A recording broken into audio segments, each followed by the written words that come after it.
seated and to enjoy the spectacle today. Coachman salutes the colour.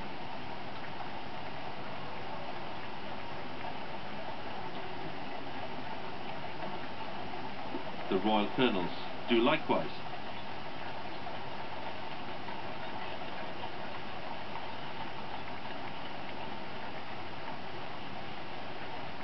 And then we have the non-Royal Colonels following: Lord Guthrie, Colonel of the Life Guards, and Lieutenant General James Bucknell of the Coldstream Guards. So the Queen's Birthday Parade of 2011 is about to begin. At the stroke of 11, the Queen will step onto the saluting base. The Royal Standard will be released. The Field Officer, Lincoln Jock, will give his command, and then the National Anthem will be played.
Well, the Queen's first duty is to inspect the line of foot guards. That's traditionally accompanied by the massed bands, and there we have the Senior Director of Music, Lieutenant Colonel Graham Jones of the Coldstream Guards, his fourth and final birthday parade after a long and distinguished career.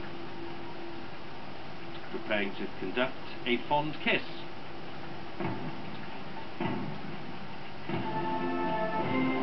That's a selection of melodies associated with the bard Robbie Burns, arranged by Major Douglas Robertson, who was there in among the band. He's Director of Music of the Scots Guards, another one of these distinguished musicians. He has a long career of 40 years behind him. He's retiring early next year.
change of music to Act and Be Done, arranged by Major Douglas Robertson.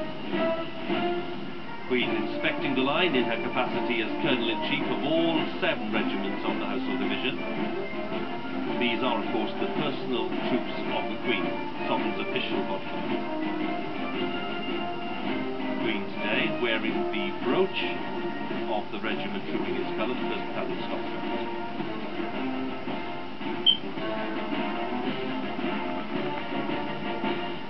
And then, as the inspection continues, important to underline again what the relationship is here, what the strength of that relationship is. Yes, Hugh, it is. It's a hugely proud day for all Guardsmen to be on parade today. Obviously, as you mentioned, the household troops, but I think it's also worth reflecting on these parades have their origin on the battlefield, and I think the soldiers would wish us to emphasise that first and foremost, they are fighting soldiers, and they carry their weapons today, which are the weapons they carried in Helmand Province and Iraq before that. So they are very much, first and foremost, fighting soldiers who perform to the excellent standards of the British Army, whether it's on parade or on operations overseas. Notable by their absence today, the King's Troop Royal Horse Artillery. They've taken the sensible precaution of staying away because of a recent bacterial infection affecting their horses. First time they missed it in 14 years. It's sad that they're not here, but we look forward to seeing them again next year. And there's the Major General William Cubitt, his 4th and last time at the birthday parade as Major General commanding the Household Division, preparing for his retirement, we're told, at a farm in Norfolk. No fewer than 5 drum majors on parade in their distinctive state dress, positioned at the head of each band, responsible for keeping time. There's the senior drum major, Ben Roberts of the Coldstream Guards, appointed in September last year, so this, a very big day for him, his 1st birthday parade. This is my first Queen's birthday parade as a senior drum major. To wear the state dress jacket is probably the most rewarding thing, especially on trooping the colour as well. This is what my career is all about. I've dreamt about this job ever since I joined the army, being in charge of 4 drum majors and probably the best mass bands in the world on parade in front of Her Majesty the Queen.